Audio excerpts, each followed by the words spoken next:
2025 లేదా 26లో డిగ్రీ లేదా బీటెక్ చదివారా? సాఫ్ట్‌వేర్ జాబ్ కోసం ఎదురు చూస్తున్నారా? అయితే కోడ్ జ్ఞాన్ 100 డేస్ కోర్సులో చేరండి, జాబ్ సాధించండి. కొంతమందికి ఆఫర్ లెటర్ వచ్చిన తర్వాత కూడా రిజెక్ట్ అనేది పడుతూ ఉంటుంది. కొంతమందికి అయితే హోల్డ్లో ఉంటుంది. రీజన్ ఏంటి సార్? అసలు మెయిన్ రీజన్ ఏంటి సార్? సార్ బేసిక్గా ఆఫర్ లెటర్స్ వచ్చి జాయినింగ్ డేట్స్ రాని అన్నీ కూడా ఫైనల్ ఇయర్లో ఉన్న స్టూడెంట్స్కి ఎక్కువగా జరుగుతాయి అన్నమాట. సో ఏమవుతుంది చూడండి, ఫైనల్ ఇయర్లో ఉన్నప్పుడు వీళ్ళు ఇంటర్వ్యూస్కి అటెండ్ అవుతారు, కంపెనీస్ సెలెక్ట్ చేసుకుంటాయి, వాళ్ళు ఆఫర్ లెటర్స్ ఇస్తారు. వీళ్ళు ఫైనల్ ఇయర్ కంప్లీట్ చేసుకొని బయటికి రావటానికి దాదాపు 8 to 10 months పడుతుంది. ఓకే, ఇలా బయటకు వచ్చే లోపు ఈ 10 months లో మల్టిపుల్ సిచ్యువేషన్స్ బేస్ చేసి ఈ డెసిషన్స్ అన్నవి జరుగుతాయండి. ఎలాగా అంటే రీసెంట్ గా మనం చూసిన వార్ సిచ్యువేషన్స్, మనకి మెయిన్ ఇండియాలో ఉన్నాయి అన్ని కూడా సర్వీస్ బేస్డ్ కంపెనీస్ అండి. ప్రొడక్ట్ బేస్డ్ కంపెనీస్ చాలా తక్కువ, హార్డ్లీ 20-25 ఉంటాయి. మిగతా అన్ని కూడా service based companies. Mass hiring, huge hiring జరిగే కంపెనీస్ అన్ని కూడా సర్వీస్ బేస్డ్ మన దగ్గర. TCS, Wipro, Infosys, Accenture, Cognizant ఇవన్నీ కూడా.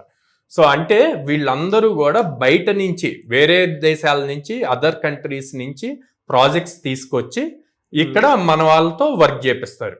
ఓకే, సో ఇప్పుడు ఈ వార్ సిచ్యువేషన్ వల్ల, ఇన్ఫ్లేషన్ వల్ల అండ్ యుఎస్ లో ఉన్న సిచ్యువేషన్స్ బేస్ చేసి బయట నుంచి ప్రాజెక్ట్స్ అన్నవి తగ్గిపోతున్నాయి.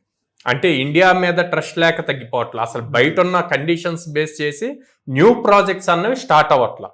అలా స్టార్ట్ అవ్వనప్పుడు ఈ కంపెనీస్ కి ప్రాజెక్ట్స్ రావు, అలా ప్రాజెక్ట్స్ రానప్పుడు స్టూడెంట్స్ కి జాబ్స్ అన్నవి ఉండవు.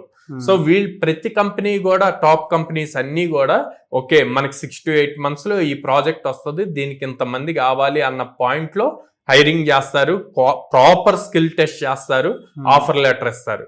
కానీ ఈ జాయినింగ్ డేట్ వచ్చేలోపు ఇలాంటి సిచ్యువేషన్స్ ఎక్కువగా జరిగి జాయినింగ్ డేట్స్ రావు. సో అందుకే ప్రతి స్టూడెంట్కి, ప్రతి పేరెంట్కి ఎవరైతే ఫైనల్ ఇయర్ ఉన్నారో, రీసెంట్గా చాలా మందికి టీసీఎస్, ఇన్ఫోసిస్ 4-1లో వచ్చినాయి, అంటే జస్ట్ స్టార్ట్ అయింది 4-1. ఆ పేరెంట్కి, ఆ స్టూడెంట్కి ఇద్దరికి చెప్తున్నా, రిలాక్స్ అవ్వద్దు. మాకు జాబ్ వచ్చేసింది, మా చేతిలో జాబ్ ఆఫర్ ఉంది అన్న పాయింట్లో రిలాక్స్ అవ్వద్దు. ఎందుకు అంటే మీరు బయటకు వచ్చేసరికి ఆ జాబ్ ప్రాపర్ గా జాయినింగ్ డేట్ వస్తుందా లేదా అన్నది ఎవరికి తెలియదు. అంటే ఇక్కడ ఎవరిది మిస్టేక్ కాదు, బయట జరిగే టోటల్ గ్లోబల్ లో జరిగే థింగ్స్ ని బేస్ చేసి డిసైడ్ అవుతాయి. సో అందుకని రిలాక్స్ అవ్వకుండా ఇంకా ఫర్దర్ కంపెనీస్ కి అప్లై చేస్తూ ఎవరు జాయినింగ్ డేట్ ఇస్తే ఇమ్మీడియట్ గా దాంట్లో జాయిన్ అవటం బెటర్ అండి ఇప్పుడున్న సిచ్యువేషన్స్ లో. అండ్ ప్యాకేజెస్ ప్రతి ఒక్కళ్ళు 6 lakhs 8 lakhs అని చూడద్దు. ఫ్రెషర్ గా కెరీర్ స్టార్ట్ చేయటం ఇంపార్టెంట్. 10,000 ఇవ్వనండి, జాయిన్ అయిపోండి, కెరీర్ స్టార్ట్ చేయండి. మీరు కాలేజ్లో నేర్చుకున్న దానికి, ఇండస్ట్రీలో ఎక్స్పీరియన్స్ చేసేదానికి చాలా డిఫరెన్స్ ఉంటుంది, 200% డిఫరెన్స్ ఉంటుంది. సో కెరీర్ స్టార్ట్ అవటం ఇంపార్టెంట్. సో ఆ పాయింట్ లో చూసుకోవడం బెటర్. అవును, ఎందుకు అనంటే ఇప్పుడున్న దాంట్లో ఏంటంటే అవి హోల్డ్ లో పెడుతున్నాయి అంటే దానికి వెనక కొన్ని కారణాలు ఉంటాయి, ఆ ప్రాజెక్ట్ వల్ల డిలే అవుతూ ఉంటాయి. నాకు తెలిసిన చాలా మంది students 2 years back offer letters వచ్చినాయి, జాయినింగ్ డేట్స్ వస్తాయని ఆగిన వాళ్ళు చాలా మంది ఉన్నారు.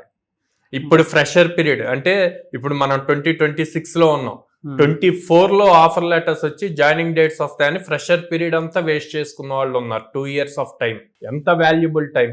ప్రాపర్ గా ట్రై చేసి ఉంటే ఇంకో కంపెనీలో వచ్చేది 2 years, ఇప్పుడు రియల్ టైం ఎక్స్పీరియన్స్ ఉండేది. ఇప్పుడు ఏమవుతుంది, కెరీర్ గ్యాప్ క్రియేట్ అవుతుంది కదా.